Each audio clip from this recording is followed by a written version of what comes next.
জাতীয় মোটর শ্রমিক একতা ঐক্য সমগ্র বাংলাদেশ।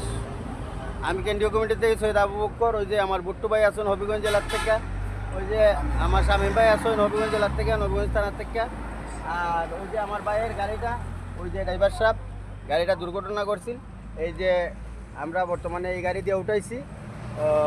তো এটা মিট করছি অবশ্যই আল্লাহর ঘুমাইলে, ওইটা একটু বেজাল আসছিল। ভাই একটু কোন তো কেমন কি হয়েছে? সকালবেলা একটা রাস্তার সাইডে গাড়ি দাঁড়ানো, আর একটা গাড়ি হচ্ছে সামনে দিয়ে আসছে, আর পিছন থেকে একটা পরিবহন ওভারটেক করছে। আমার গাড়িটা চাপ লাগছে, সাইডে নরম মাটি আসছিল, গাড়িটার কন্ট্রোল হয় নাই, সাইডে পড়ছে।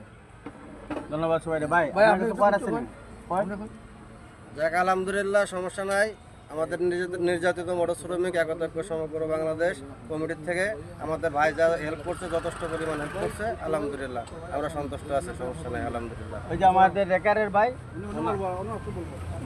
আমাদের সংগঠনের মানে সিলেট জেলার জিতু ভাই, বক্কর ভাই, ভাইয়েরা আমার সহযোগিতা করছে আলহামদুলিল্লাহ। খুব মানে সুন্দরভাবে সকাল থেকে আমার পাশে ছিল, আমার খুব সহযোগিতা করছে। আমি খুব খুশি। হবিগঞ্জ থেকে সবাই আসছে, ভুট্টু ভাই, বক্কর ভাই সবাই আসছে, আমার শামীম ভাইও আসছে, সবাই সহযোগিতা করছে। আমি খুব খুশি আলহামদুলিল্লাহ।